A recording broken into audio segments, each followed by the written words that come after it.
Hi, I'm Steve Nathans-Kelly, VP and Editor-in-Chief of Streaming Media. Today, I'm going to be speaking with Mark Alamares, CEO and COO of Mobeon. Mobeon is a video production, virtual production, media and technology company based in Burbank, California, and also the longtime streaming partner of our streaming media conferences. And today, we're going to be talking about something that Mobeon is doing that not very many companies in the world have done. A lot of people today express fears that AI is going to take over their jobs. Mark is actually giving his job to AI. Mobeon is one of the first companies to appoint an AI CEO. And so they're actually integrating an AI CEO into their company, not just on an operational level, but on a strategic level. And Mark and I are going to talk today about what all that means.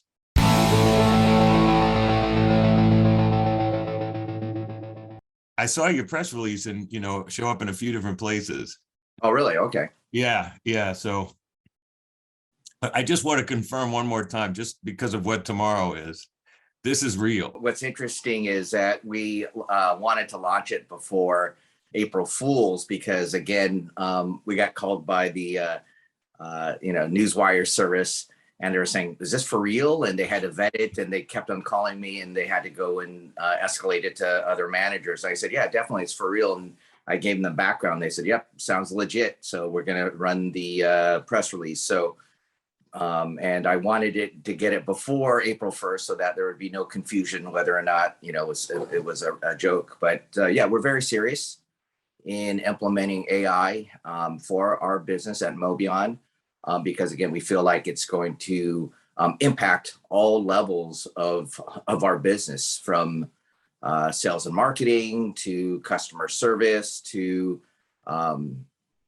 creation, production management. I mean, also to business strategy, creative strategy, accounting, legal. I mean, it's going to affect, as I mentioned, every single aspect of the business. And why not? Because again, we need to implement the tools and AI, the right tools, and AI seems to be something that's will empower a lot of areas of our business. And again, if companies are contemplating whether or not this is going to be something that gives them a competitive advantage, they have to sit down seriously and think that they do need to implement some form of AI to give them an edge.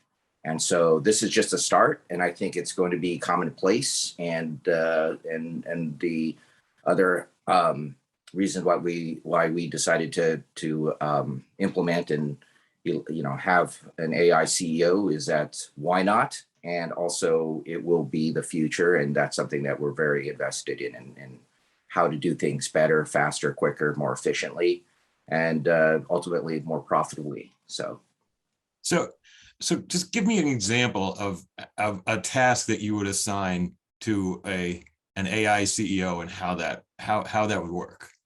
Well, again, there's a lot of things, obviously, with the new jobs that are emerging from it is being able to master, the prompt or becoming a prompt engineer. And what we've done is, like, across the board, every single one of our employees has a AI account on ChatGPT, and we are looking at other AI platforms. But basically, we wanted to kind of get them acquainted with the tools. We have been using it in the background, and now we've brought it much more to the forefront. And and I've been using it mostly, to help with coming up with new ideas and new business opportunities, because again, I myself have limited computing power being human, but by utilizing any type of AI, we will have hundreds to millions to possibly billions of rendering engines in the background, and it could create new opportunities for us that we may have been that what might have been that we couldn't see because it was on our blind side. So that's where it can elevate human thought, because of the fact that, again, it has a lot of data to pull from, and basically it's going to again help us not and explore some of the blind sides that humans may have in regards to, business models or ideas or opportunities. So that's it. It's I feel it's much more of a enhancing tool, and it increase productivity and creativity by 10 times, 100 times. We don't know. It's still yet unexplored, but why not get in on early and to see what the potentials are, potential is. And I see a lot of possibilities. So, I mean, like, what's something that was on your plate before that's not there now? A lot of things is business strategy, I would say. Now we're, again, prompting it to where we could kind of direct areas that we feel where the future is, but at the same time, we are giving the AI some of the tools, some of the technologies that we have, and some of the personnel, and asking it to create some business based on what our resources are. And it's been pretty eye-opening, I would say. Other than that, we're implementing it on other things in regards to pre-production, whether it's an interactive event or a traditional linear event. It's helping us again plan and also strategize on how we're going to be producing certain type of events or shows efficiently.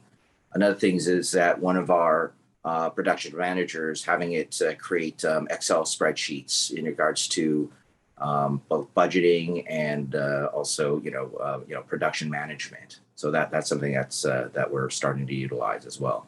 Okay, because that's interesting. So when we spoke briefly before on the phone, you were kind of talking about how there were specific advantages for of an AI CEO, really specific to companies in the streaming industry, and companies in production. So how do you see it as a particular advantage for companies, doing streaming and virtual production and the kind of things that you do? Well, one thing though, it allows traditional CEOs to think outside the box.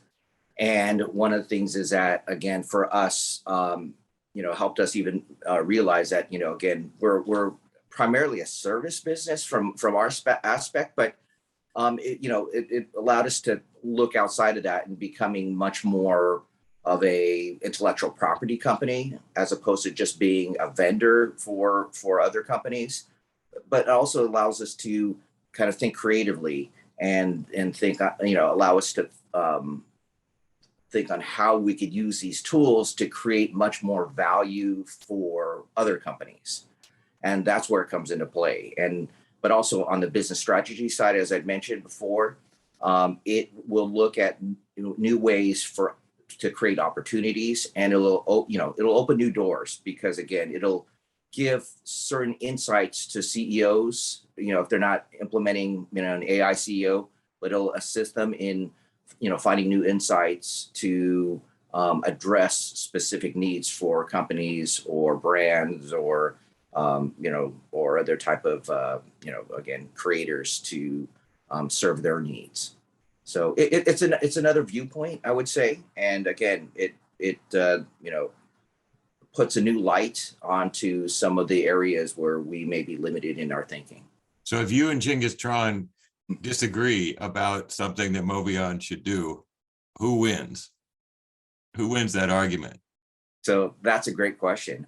We are still utilizing humans to also provide some of the initial data sets, and we will actually defer to Chingiss Tron in the event that there's a certain decision, and honor that decision as long as it meets certain criteria. One is both on ethics. Two is that obviously it can't hurt any individual or companies. And then three is to also provide a positive purpose in its decision. So we do, if it falls within those lines, and we feel that it also, again, it's to the best interest of the company, we will defer to the AI.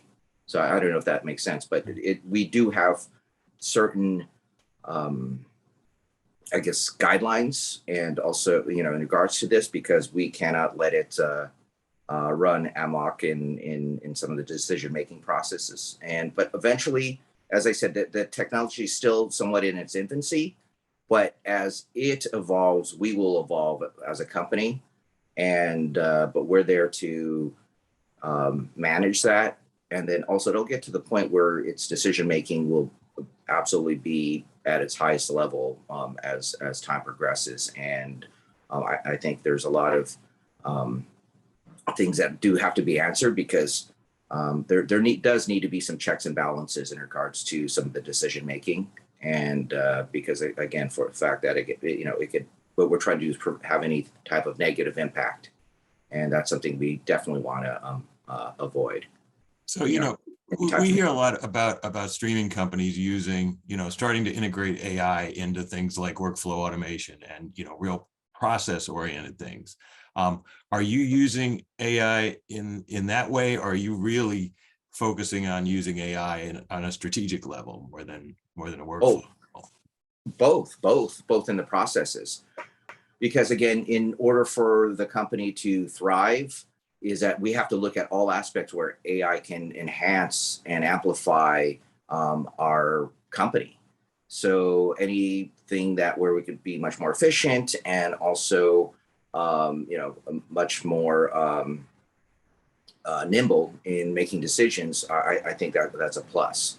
So yeah, it encompasses both the the management, company strategy, as well as the creative strategy and the production side as well. So it's as I mentioned, going to be applied in every aspect of our business.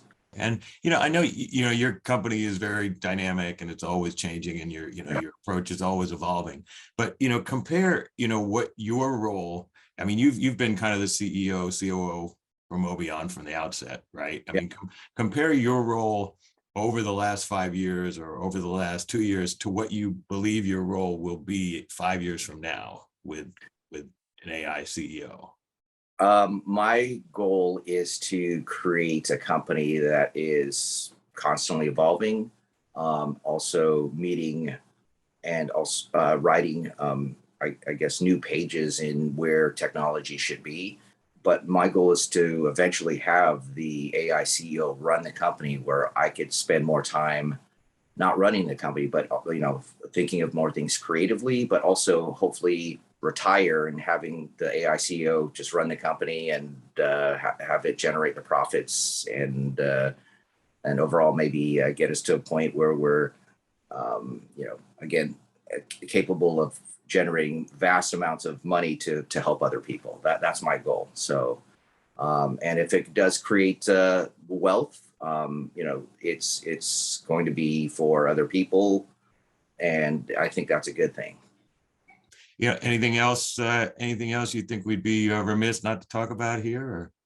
Yeah, no, I think a lot of companies would be at a disadvantage, because again, the competitive dynamics are going to change overnight, as well as having it impact both jobs and other roles. And I think, though, right now they're thinking that it's going to, again, affect a lot of people in the creative industries, which unfortunately it will. But at the same time, I see it, AI impacting some of the C-level, I guess, executives, because of the fact that it's going across all strata of employees in a company. And again, for a company not to adopt AI is it's going to put them at a disadvantage in the future. All right. Well, thanks a lot, Mark. This is fascinating stuff. No, I know, and there's a lot of things like, again, and we're discovering this. So another reason why we're also implementing AI is that it's a good test and use case, because of the fact that, again, we're going to be running into these challenges, and also some of the new ideas are going to be incorporated and discovered and incorporated into what we're doing. But there's a lot of things and that have yet to be answered. And so, but it's that discovery process which is exciting, because of the fact that, again, since this has never been done before, it's going to be interesting on how and what the results are. And I want our company to be a testament by implementing AI in every aspect is does it really improve a company's role or efficiency or profitability? Does it really improve? The overall question is, does it absolutely help a company? Is it an asset or is it a liability? And that is only going to be discovered, by time. So only time will tell whether or not it's going to have a positive impact on our company. And that's it. But it's the ultimate test